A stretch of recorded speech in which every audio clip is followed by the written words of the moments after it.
to talk about Elio. Not actually the movie Elio, but everything that has gone wrong with Elio, because if you guys didn't know, there was a Hollywood Reporter article that came out about the absolute show dumpster fire that went on behind the scenes. And so in this video, Hunter and I want to talk about what happened, and we also want to kind of speculate and give our 2 cents in where Pixar has been going wrong lately, what has been impacting Pixar, breaking this down for you guys, but then also talking about things that happened before this point, because Pixar, in my opinion, has been struggling for a while now. I have theories as to how it all started. Hunter has theories. But I think that now, especially in the wake of K-pop demon hunters and these movies that appeal to a very specific niche but still have this core of the human experience that now appeal to everyone, that is completely like taking over social media and like Netflix and everything, in the wake of those types of projects succeeding, that Pixar's mentality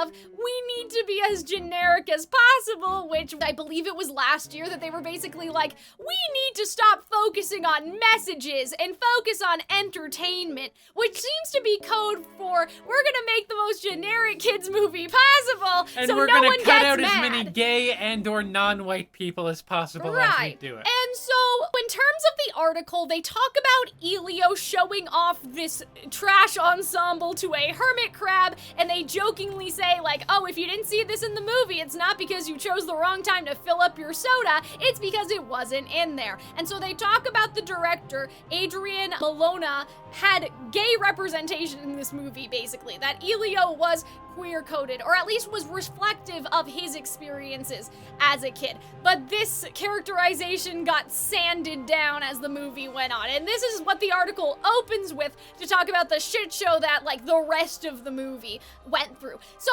I want to talk about the masculine thing. Like, Elio had to become more masculine, because if you guys have seen my videos before, this is not the first time that a Disney executive or whoever has asked for more muscularity in a character. This actually started with Hercules, where Alan Menken was told that Hercules needed more muscularity in his songs, and his I Want song was changed from Shooting Star, which was a nice, vulnerable, classic Disney princess I Want song, but, you know, for a prince, Hercules, and they were like, Hercules, no, my favorite Disney not princess. muscular enough, and so they made Go the Distance instead. Now, Hunter's heard me talk about this ad nauseum before, but this really pisses me off, because here's what I think happened, and I want to make a video just on this topic of the muscularity of it all.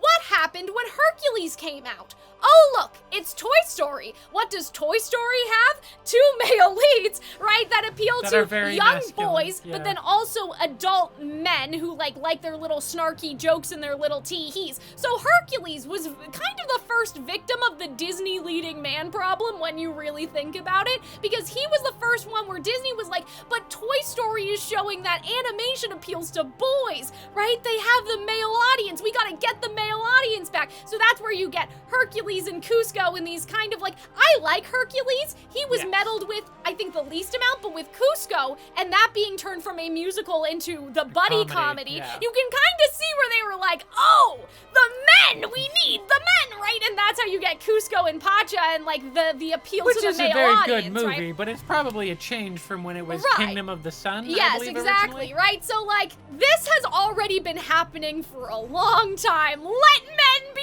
masculine, Disney cries. But if for a musical anyway, obviously Elio is not. But for a musical, the men need to be vulnerable, which is, I think, Disney's leading man problem. But you see how Pixar had that mentality. Well, we know it was intentional with Tangled, because John Lasseter was like, no one's gonna see a movie called Rapunzel. You gotta change it, right? And obviously John Lasseter founded Pixar, so we can see maybe all the way with Toy Story that the idea was, let's appeal to the boys instead of doing that princess shit, right? But that mentality has now continued to impact Elio. Obviously, even though I see the through line of this happening before, with the stuff going on in the US right now, like, it's also a matter of the time that we are living in that they wanted him to be more Famously, masculine, they had done right? much the same thing in Lightyear. They had edited out a kiss. They initially took it out, and then eventually they, after a lot of protest from people that had worked on the film, they had put it back in. Oh, I see. But if you actually look at the scene, the scene was constructed in such a way that it would be easy to snip out if so required. But you can't really have that if your entire movie is about like how you There's don't fit in of, on Earth because you're queer coded, and then you fit in more with the like a sort of a feminine boy character. Yeah, and so this article's already pissing me off because this has been an issue with Disney's leading men that I blame Pixar for, and so it's no surprise that when we jump back over to talk about Pixar news, the exact same thing is happening with Elio, right?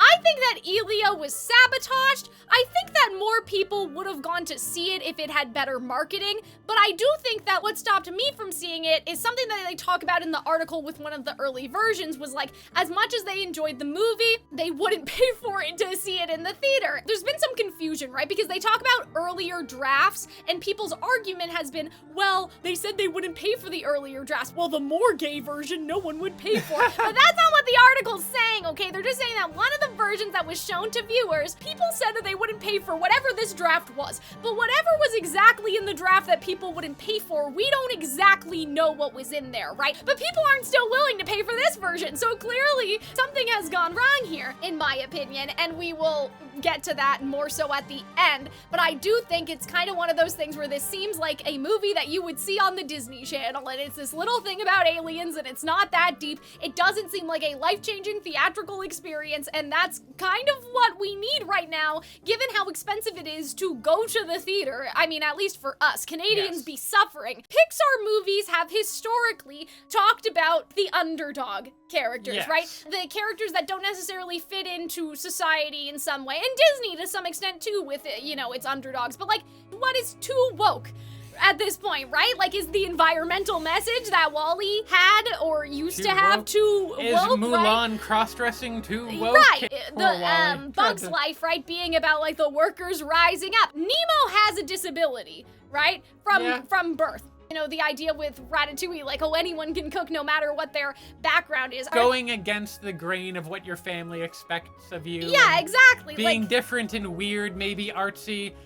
I don't know who's different and weird and artsy in this world that might relate to Ratatouille. You know, there's queerness is very intermingled in most of these things anyway. Like, we talked about The Little Mermaid and Beauty and the Beast and all that stuff. But even if you don't think about the queerness aspect of it, there have always been messages that are more mature in these movies. The idea that, like, you're too afraid to say something, so you just make kind of generic slop, the outcome of that is just, you know, Marvel movies having a downturn, Disney movies having a down, all these movies, and then the alternative is that someone else will, like, get your profit share. Yeah. Because, like, Sony Pictures Animation is doing really interesting stuff.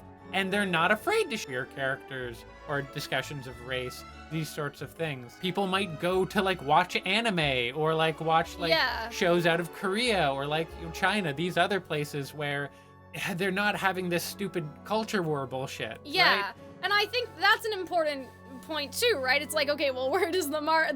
Yeah, the market. Here's the thing: people are not going to stop watching movies. People are just going to watch other people's movies that are better. It's just baffling to me to see people online, you know, crying. Well, why does like it need to have like message like Those this? But people a movie are annoying that you guys grew up with, like the movies you guys grew up with, also had complex messages like that. Also, it's just now you are inundated by like right-wing YouTubers that have like turned your brain into mush. Like, right? I wanted to return to back when we had solid, straightforward, heterosexual Disney fare. You know, like The Little Mermaid, and The Hunchback of Notre Dame, and Mulan. Very straightforwardly, unequivocally heterosexual films. And it's just that, I know that those people are in bad faith anyway, but I needed to mention it as we were going. So the director left. Clearly he was getting stifled, I think, by higher-ups, and it says that he was hurt by the feedback that he received, but I think that I don't want to speculate on the character of the director, but knowing what I know about Disney, I think it was less like, oh, he couldn't take criticism, and more what they were criticizing was not the narrative or like how the plot was functioning, but more your lived experience is not going to make us money. And that's probably, I think, what hurt him, right? Isn't it kind of just ironic that it's like, okay, well, we'll have a pride group for you internally, but you guys can't go on the big screen, basically, like characters with your lived identity. And so they say the exodus of talent after that cut was really indicative of how unhappy a lot of people were that they had changed and destroyed this beautiful work. Another Pixar source disputes that people stepped down. So like, that's confusing. People either stepped down or they didn't step down. Like, there's only one option, so I don't know how that's in dispute. We know even if they didn't leave that they were unhappy, which I feel like is important because these are the people that are making the product have its heart and soul in it, and if no one is happy, that is going to cause a problem. There's another artist here who said it was pretty clear through the production of the first version of the film that studio leaders were constantly standing down these moments in the film that alluded to Elio's sexuality of being queer. I think that this is the big thing that I wanted to share before Hunter. You guys are probably like, why isn't Hunter talking? We'll get there, we'll get to the discussion.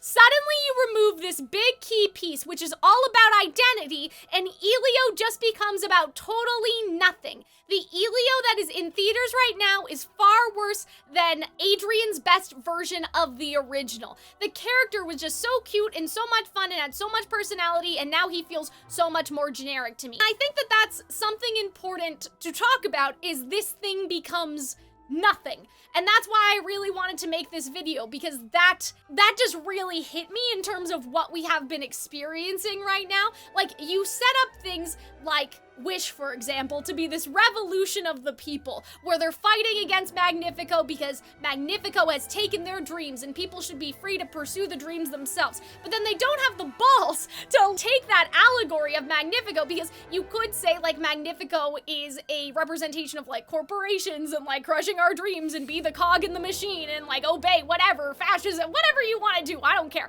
right? Whatever it could have been, they sanded it out because they don't want to. They can't do a criticism of Disney because they're Disney. Even though Magnifico, he even has a little small world diorama in Wish in his room. It's so clear that he's supposed to be one of those things, but of course, like sanding it down. And you have that trend with Snow White. Again, Lilo and Stitch, the changes that just make it now about nothing, like about so much nothing that we've talked about in other videos. And you have some sources saying that it is Disney, like the parent company, and then you have other people saying that it's self-correction, like it's obeying in advance because you know that it won't get through. But that's still bad. It doesn't matter if it's not coming from, that's not fun. Like, that's not good. That you think already, oh, but they never allow this, so we're not even going to do it. Would it have lost this much money if they had simply let Adrian tell his story? And maybe it would have, but the thing is that we have seen multiple times that telling stories about nothing is not working. And so I don't understand why we are continuing to do more nothing. So yeah, I know that we had a lot of article to get through, but I wanted to explain the context first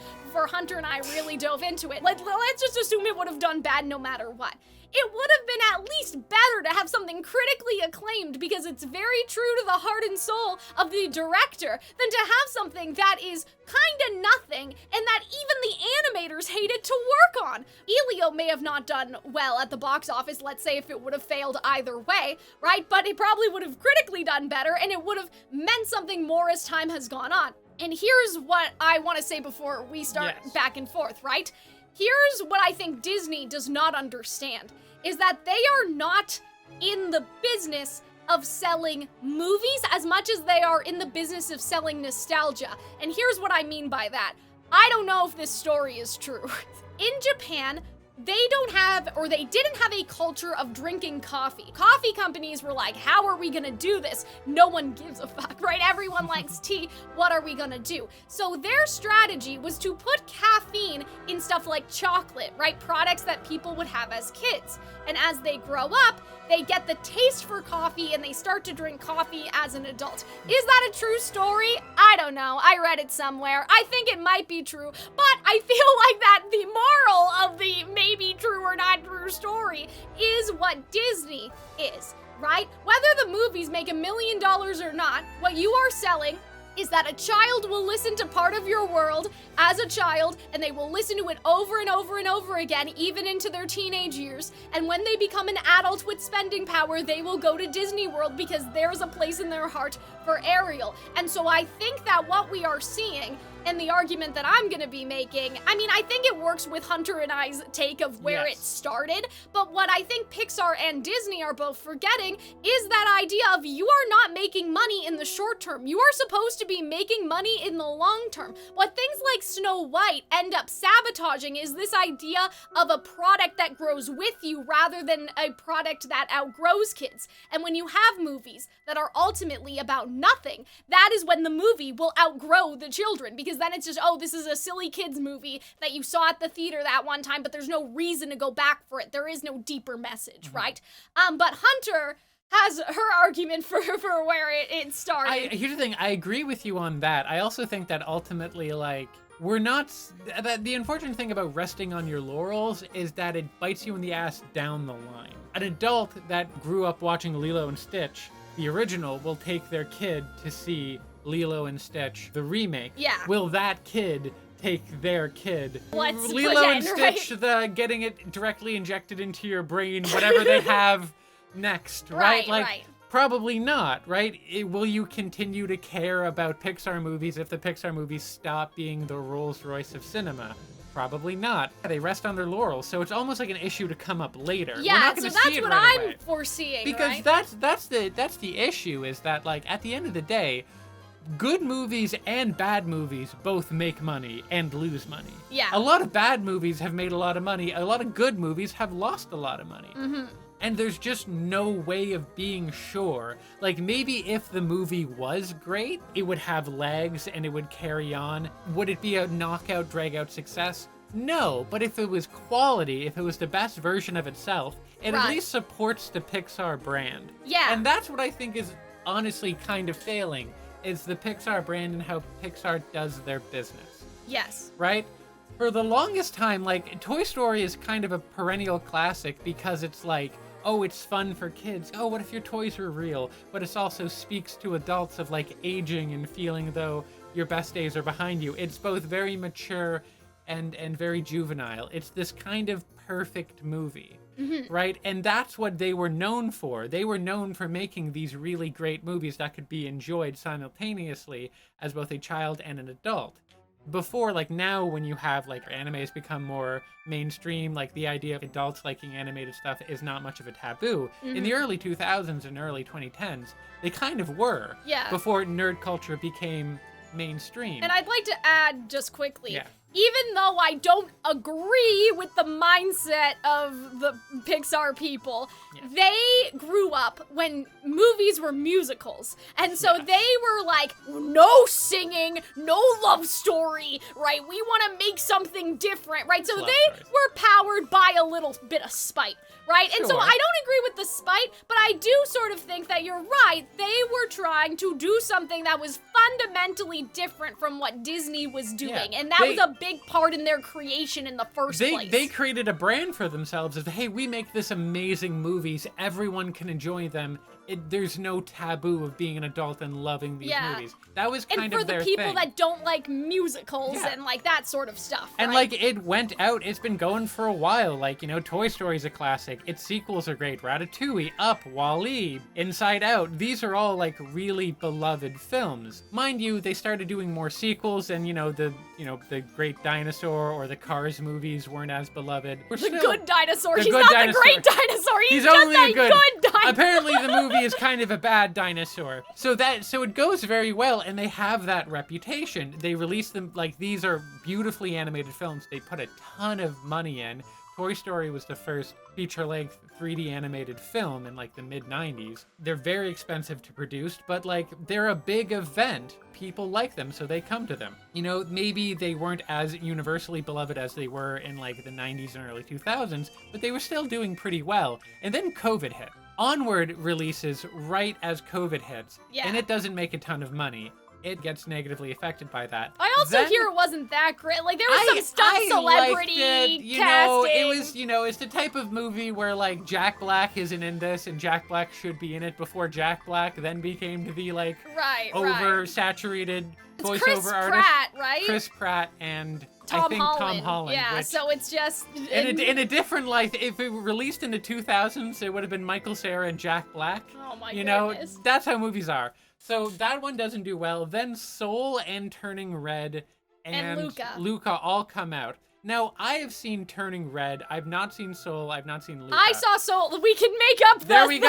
I heard Soul wasn't very good. I liked Soul. I thought it was okay, but it does kind of suffer from the Princess and the Frog thing, where it's like our black protagonist is not human for most of the He's a soul, time. right? Like, it does talk about grief and this idea of kind of what you were saying with Toy Story, almost like, did you not fulfill your dreams? Are you past your prime? Like, it talks about some very interesting concepts with, like, life and death, but in terms of how it treated the main character, he's kind of almost like you were saying in our K-pop video, which may or may not be out yet, the idea of a sitcom character that the other characters sort of revolve around, the more interesting, like that's kind of what it felt like because he died. So obviously he's a normal man now surrounded by like this system of like how souls get sorted and all of that stuff. I think that Luca was better though than Soul. I would heard say really that. good things. Thematically.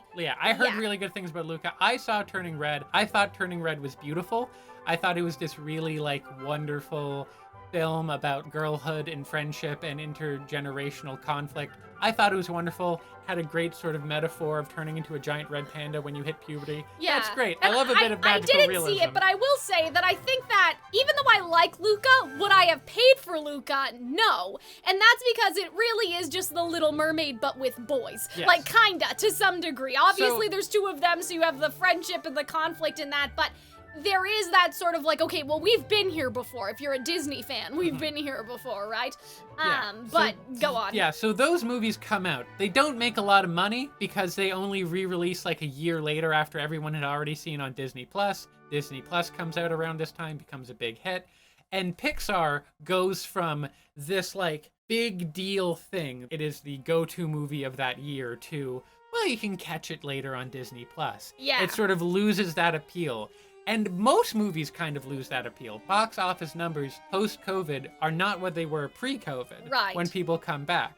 And Shay Frellis has a video about the Disney Plus problem, and that being the problem, because with Barbie, you don't know where Barbie's streaming, right? Especially with Canada, like, fuck if we know after it's already been in theaters. You know, Wicked's on Paramount. I don't know where we can watch it, but we can't watch it on Amazon Paramount. Prime. Right? So just annoying distribution. But with Disney, it's even tenfold compared to what you're talking about, Hunter, because with Disney, you know it'll be on Disney Plus, and you own Disney Plus, whereas with Barbie, we had to borrow it from the library because we didn't know where to find it, and we don't pay for Amazon Prime, right? Not only that, but like the turnaround is a lot lower. Like back, like even in the 2010s, a movie comes out in theaters. If you don't catch it in theaters, it's over half a year until it comes out. It's like a good 6 or 7 months until it's on home video. Yeah. And then maybe a little more until it's on streaming. Snow White's on Disney Plus now right it's now. like video. That's crazy. The jump from like theaters to video on demand is about like 2 to 3 weeks now for most movies. Like the value of going to see a movie, it's just not as there anymore. The original features are not as much of a draw as they used to be. You have something like Sinners, which made a lot of money, yes, but the director of Sinners, Ryan Coogler, and the cast, Michael B. Jordan, these were like big deals. Yeah. So there's an audience that will go to see that maybe won't go to see that with Pixar, who, you know, gives a lot of shots to first-time directors that have a lot of interesting, or at a time had a lot of interesting movies, but they're not really brands in the same way. And if Pixar isn't the brand and the people working on them aren't the brand, then really only... It's the stunt casting. So really it's only like the sequels. So, you know, Inside Out did billions of dollars. Lightyear didn't. Elemental eventually did well. Elemental's interesting because Elemental was also like, this movie flopped, it's terrible, this is all going to hell. But Elemental, I did not see that one either, but apparently it was a very good movie. Yeah, it recovered, and I think the marketing was to blame for that one. Like, they just didn't market it properly. And that's what Disney tends to do, is that they tend to be like, oh, we're gonna sabotage this just for the tax write-off of it all. But it also, like, it recovered because it was allowed to be in theaters for 4 months. And it also had the word of mouth, and right? had People a positive being like, word you of mouth. actually need to go see because this. it actually was a film from a very particular perspective about like interracial dating. If you go by the new Disney perspective of like classic storytelling and not identity, then you're not going to go do something like that. That's very relatable and very good for people. So you have this poor film that's maybe not as great as it could have been, that's part of a brand that's weakening. that requires people to go to theaters, which is something they don't want to do. Oh yes, I do not want to. Like, and it won't be in theaters for a very long time, so it'll be difficult to develop a strong word of mouth. Maybe it does pull an Elemental and it makes some of its money back, but it probably won't because of the other problem, which is that Pixar movies are incredibly expensive. You know, I know that this isn't Pixar, but when we talk about Disney, think about them having the songwriters rewrite the songs 27 times, and like, that's where your money's going, You're burning right? money. And like, there's actually a part on the wiki, because I pulled up the timeline of the movie releases, where it's like, oh, well, because they're produced entirely in the US, they're expensive. Bullshit, that's not why. It's because you're doing so many rewrites because you don't know what you're doing, and all of that takes work. All of that takes effort. I think that 3D has just made them more comfortable with, oh, well, we can just redo it. We can just redo that, because it's not like someone hand drew it. Pixar, to be clear, never did 2D, right? But I'm just saying that their mentality is, well, we can just go back and redo it because it's so easy. 3D's so easy, but that's where all your money's going. And I know I say, again, Pixar is different than Disney, but they are now interconnected in their issues, which is why I'm bringing it up. I think that your point about brand identity is very good. I will say, though, that I have an earlier hypothesis for how this shit started. I like Pixar, but my beef with Pixar has always been that the company was built on a certain degree of spite. What was considered a successful animated picture was Little Mermaid, Beauty and the Beast, Aladdin, Lion King. So when we pitched Toy Story to Tom Hanks for the first time, he walked in and he said, "You don't want me to sing, do you?" And I thought that epitomized perfectly what everybody thought animation had to be at the time. But we really wanted to prove that you could tell stories completely different in animation. So we didn't have any influence then, so we had a little secret list of rules that we kept to ourselves, and they were no songs, no I Want moment, no Happy Village, no love story. And the irony is that the first year, our story was not working at all, and Disney was panicking. So they privately got advice from a famous lyricist who I won't name, and he faxed them some suggestions, and we got a hold of that fax. And the fax said there should be songs, there should be an I Want song, there should be a Happy Village song, there should be a love story, and there should be a villain.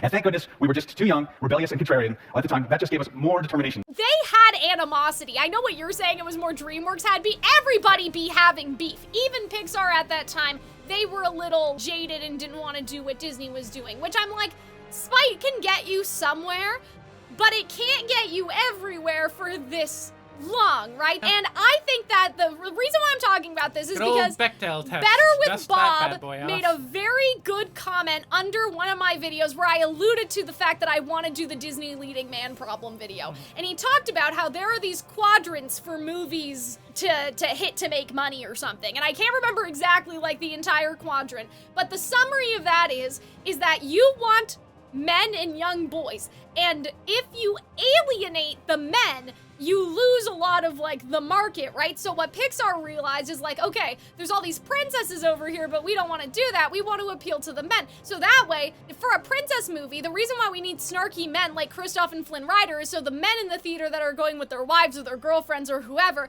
don't feel completely alienated and they're like, oh, look, that's me. The guy that's saying how stupid all this magic stuff is, that's me right now. I can be that man, boys, right? Young Or young boys as boys, well. right? Yeah.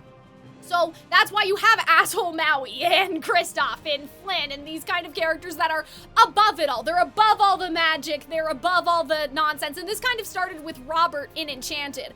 And in that movie, it makes sense because Giselle goes to New York City and this real life New York man is like, what the fuck, you are singing to the subway rats. It's reasonable when it's Robert, but you start to realize that when Pixar and Disney merged together, Pixar had that mentality already and John Lasseter gave it to Disney. Right? He was like, we can't have it be Rapunzel, it needs to be Tangled and they need to be equal or else we will lose the boy demographic. So Toy Story, again, good movie, made by some spite and made to appeal to young boys and adult men and sort of that kind of snarky, cynical male character. Woody and even Buzz is kind of a jerk. They're all not very nice male characters, but they're flawed, okay? I understand that that's the point. Flawed. I've never seen A Bug's Life. I'm pretty sure that there's a leading male character in that too. Okay, Toy Story 2, Monsters, Inc. Monsters, Inc. is, I'm not saying that you can't have movies with men, by the way. I'm just saying that, like, think about this, okay?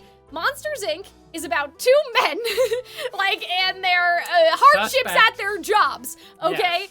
And like, I like Monsters Inc., but let's keep going. Finding Nemo is about a father and his relationship with his son. Where we start to actually have more female characters in the main sort of core is The Incredibles. But The Incredibles is also kind of about Mr. Incredible and how he hates his fucking life as the breadwinner, It's about a superhero with a midlife crisis. Cars is and about libertarianism. a man. Ratatouille is about a rat who is also a man, but Wall-E is about a robot who is genderless, I suppose, but even him are heterosexually coded as heterosexual. Everyone knows that Wall-E and Eve are lesbians. And Up is about an old man and a boy. So I'm just gonna point it out that all of Pixar's movies are male dominant. So you have that as like the primary thing that I've noticed with Pixar is that Brave is the first movie that has a female lead as the character. And there really right? isn't one until Inside Out again. Like the Inside Out character is not a like Turning red. they're an emotion. It's not a human being, right? Well, the girl is right. So consider the quadrant, right? This thing that like Better with Bob had been talking about. So you have that whole thing of like, oh, we're gonna be different, we're going to appeal to boys, and how that ended up infecting Disney. Cause like, listen, I don't have the demographic numbers for Snow White. I don't know if anybody does, but it is to my understanding that boys used to go see princess movies and they weren't little dipshits about it. So I don't know what happened that like it needs to be like, oh, but we need to appeal to the boys. Like as if like, you know, Beauty and the Beast wasn't out here winning awards and all of that stuff. Like that's why isn't that why they made Best Animated Picture? Because they were like, Yeah. Beauty and the Beast can't do this again. We're Basically, scared, after right? Beauty and the Beast, they created Best So Animated Picture. clearly, like, men were going, but anyway. So that's the first thing that I want to point out. But Brave is interesting, isn't it? Because what does Pixar do? But they go, we want to make our own Disney princess, but this time, none of that stupid singing, none of that nonsense, okay? We're gonna have mooning jokes by these, like, three boy triplets, the fart jokes, the belching, I like, mean, we're gonna it's have kind all of those a little tropes bit. shoved in there into I don't Brave. know. There was that And too that's in gonna be Disney at films. odds with this very heartwarming story with the mom, like, you know, the mom and her daughter. Well, I don't think it has always been in Disney films, like, you know, Little Hunchback Mermaid of wasn't Notre doing. Dame. Well, that's where I hate the gargoyles. Don't use them as an example. That's when they started to do it, because they started to see Pixar, right? You have Hercules, you have Cusco, like I said at the beginning, right? So Fair Pixar enough. goes, Yeah, fair enough. we want our own princess, but with blackjacks and hookers this time. None of this bullshit, right? And that's where I would say that things went downhill. Not because it, like in a monetary way, because Hunter's right. I think that COVID did do them in a big way. But where I see the point about brand identity starting to falter is when they start to do stuff because they're like, oh, but we want our own X and we'll do it without all the, you know, stereotypical stuff. But Brave would have been better as a musical. Brave would have been better as a traditional Disney movie. I'll say it. It's not that Brave is bad, but Brave is considered like forgettable and kind of mid, like by Pixar standards and just in general. So that's where it all goes wrong, in my opinion, when they're like, well, let's do our own version, but we don't want it to be Disney because we're still fueled by spite. And it's really the way that these two problems intersect that is the problem. Like, Pixar used to be such a boys club production-wise, and clearly we see the female audience getting devalued by people like John Lasseter, even up until Tangled. And that was baked into the stories that Pixar made, even though there are a lot of heartfelt stories. And like I said, I do like Toy Story, I do like Monsters, Inc. You just can't ignore that repeated choice to make all their leading characters men and the reasoning behind it. So not only do you have the we're not gonna be like Disney spite baked into the brand, but you also have this almost borderline misogynistic opinion on movies like The Little Mermaid and Beauty and the Beast baked into that brand. And now, in present day, they clearly want to redefine that brand. The creative teams have changed. They want to tell stories with more underrepresented voices. They need stories that are very specific, like The Little Mermaid, like Beauty and the Beast stories are, but have the core of the human experience that everyone can relate to. But how do you find that specificity when higher-ups want you to be as generic as possible? And how can you detangle the brand of Pixar from that spite for Disney and the Disney princesses that caused the company to be created in the first place? To me, the reason why they lost their brand identity was because you don't have your own identity if your identity only exists in opposition to someone else. And of course, as fans, we have assigned them a brand based on patterns and reoccurring themes that Pixar movies have to say Pixar is this. But their identity when the company was created was based on being contrarian, and you can't be rebellious and contrarian now, but also want to appease everyone with this middling slop and be too afraid to have a feminine character because we don't want to alienate anyone. It's not like it totally imploded, but you do get that vibe of like, okay, is a dinosaur movie really a Pixar movie? Because when I think of Pixar movies, and I don't mean that they need to be beholden to this forever, but I think of inanimate objects having human emotions. I mean, that's the whole Incredibles, meme, like, people that's the and, whole meme of like, what if cars had feelings? Wall-E, What if toys had Ratatouille. feelings? What if rats had feelings? What if But there's feelings had feelings? There's a lot of like, human characters in that. right, but that's the joke of like, that's what Pixar Yeah. built its brand Sure, identity that on. is the meme. So then you start with Brave, who is just, she's just human, right?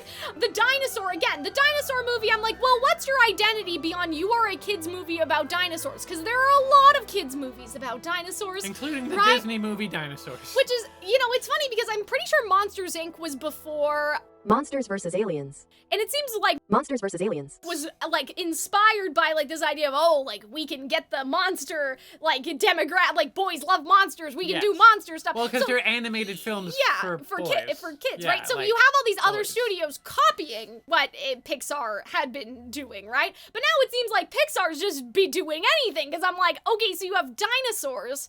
That doesn't read as Pixar to me. That could be from any studio. Coco, I think, is really good. It has the musical element, which makes it read more like a Disney movie, but at this Yeah. point, Disney and Pixar are unified together. Like, it's Disney Pixar, right? But when I look at Luca, I don't still think of Pixar, right? And I don't still think of Pixar when I see Soul either. I see a bit more Pixar with Turning Red, I think, and I think that's because it has the Yes. element of like like you're The in a fantastical. modern setting, but you Yes. have a fantasy sort of creature involved, whereas Onward was like this weird sort of Shrek thing where they were in a fantasy world, but then they also had modern technology. Yes. I hate that It was trope, by the charming. way. I I liked hate that. it. Like, I like it in Shrek when Shrek has like the Burger King drive-through thing. I think in Shrek it's funny, but every movie has tried to like do it since Shrek, and I'm like, make your fantasy world a fucking fantasy world. I've had enough of you. And that kind of just brings us into where we are now, right? Where again, you have these high highs with Turning Red, and then you have these low lows with Lightyear and stuff.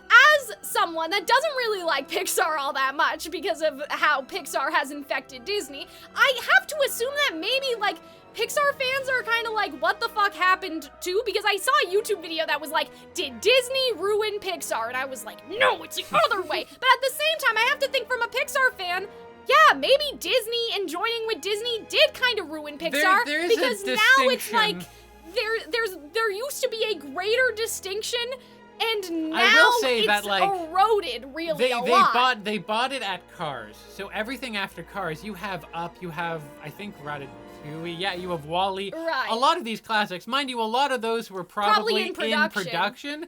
And after Wall-E, after Up and Toy Story 3, you know, Cars 2, Brave, Monsters University, Inside Out's a a lot of we have fewer classic Pixar movies. Yeah. So I do believe, I do, from my perspective, it is the other way around.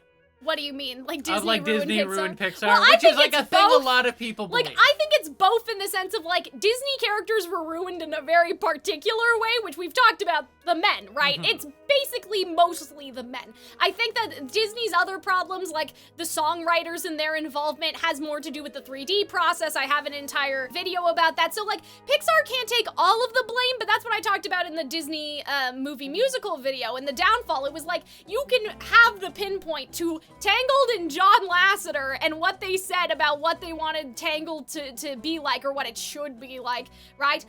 To where we are now in terms of the musicals. But that has not ruined the musicals as a whole. It's ruined parts of it, but you still have, like, I like the music in Frozen. I like Frozen. I like Tangled, even though, you know, I think about what Tangled could have been. We're not ruined. Whereas I look at Pixar and I'm like, I feel like their situation's a bit more dire than Disney animations. Because at least, like, with Disney animation after Tangled, yes, you have Frozen, which is kind of a copy and paste, but then you have Moana, and you have Encanto, and yes, the music suffers as we keep going down the timeline with Wish and stuff like that, but the Pixar damage to Disney has been in very specific areas where other areas have remained unaffected. Disney's damage to Pixar, though, it seems like they've just completely sort of lost their brand identity. I wouldn't say, it's just, you know what, as much as I want to say it was Or they have to Disney, redefine it, I think. I don't think they're no longer the kind of, like, you know, you see God bleed with Pixar a lot more than you used to. Like, Pixar makes, you know, movies that aren't amazing, maybe a couple that are kind of bad or disappointing. They don't make a lot of money. But the truth is that, like, the streaming era has basically destroyed all forms of art. Like, it has kind of destroyed music. It's destroyed television. These things simply aren't profitable. And so far, it's only, like, the biggest dogs that are going to be able to, like, go the distance and survive the rapid change. Right. And all the sort of smaller sort of fish are dying out. But you'd think that Disney has so much money that this shouldn't happen to them, like, you know? But I guess... But I think they sort of mismanaged the brand, and you are sort of suffering for that to an extent. Yeah, and so I think ultimately we agree, even though Hunter thinks it's more COVID. I do think COVID is a big part, but I can see the writing on the wall. COVID accelerated what was going to happen anyway. It's just economically, like, people are just not going to movie theaters as much as they used to. The draws are things like spectacle. Audiences are kind of, like, a lot of audiences are kind of, for lack of a better word, a little bit dumb. Like, they view, like, The Godfather was a big hit movie back in the day. Mm-hmm. Like, a lot of people went to see it. Whereas, like, you have these, like, you know, younger film fans who are, like, weaned on, like, Marvel movies. Yeah. Where they're just like, oh, like, it's a black and white French films. Like, that's, like, boring. It's just talking. This is, like, all artsy crap. And I'm like, no. The artsy crap used to be pop cinema. Mm-hmm. I see what you're saying, yeah. Not to sound like Martin Scorsese talking about Marvel movies, but just, I think the standards have dropped substantially, and then, like, economically, it's just not as sound as it used to be as well.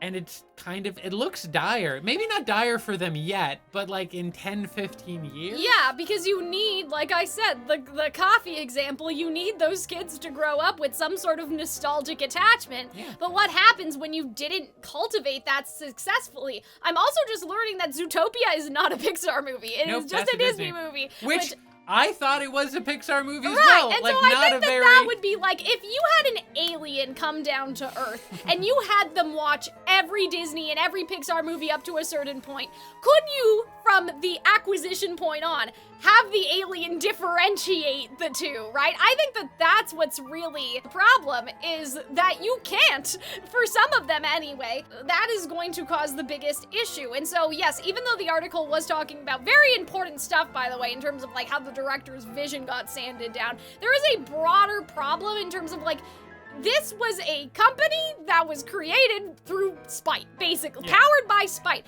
They need to figure out what their new brand identity is. That's how these issues, to me, intersect with each other. You have the more immediate issue is that the creatives, how can they be creative if they're self-correcting because they think that they're anticipating what executives are going to say to them based on what they've seen with the prior directors, right? So that's, like, the first immediate issue. But how that fits into, I think, the greater issue is that Pixar needs a new brand. But you can't have a brand if you're not willing to say anything. Mm-hmm. But I hope this discussion felt fruitful as opposed to, like, oh, Elio went woke, went broke, and, like, all the other crap that you're gonna see on YouTube. This is actually why these movies are maybe not doing as well as they used to. Exactly. I think it's the opposite. You know, they're not woke enough. That's That's what I said in my And Lilo as and well Stitch as like video. a myriad of outside factors. It is a complex issue, and often people will sell you simple solutions to complex issues. Yeah. And those people are typically selling you bullshit. I do think, though, in this case, the simple solution is just, yeah, make some better Try to fucking make better movies. right? Like, hey man, you can't stop streaming. That's the nature of the world. You can probably make better movies. Yeah. But then again, like, was Lilo and Stitch live action a better movie? No, but it made a lot of money. So what the fuck do any of us know, right? I guess. Maybe people like their But slop. I But, think like, that, again, in the the long long run, term is what we're worried about. You know, But Disney is an empire that counts its goals in millennium. thank you, Hunter, for joining us for a very good discussion. If you ever want to make real money, then we can go, like, anti-woke and I'll, like, I don't know, sell out trans people. Oh, if we man. really need to pay the bills. But this has been Calxiyn and Hunter caring way too much, and we will see you guys in the next one. Bye!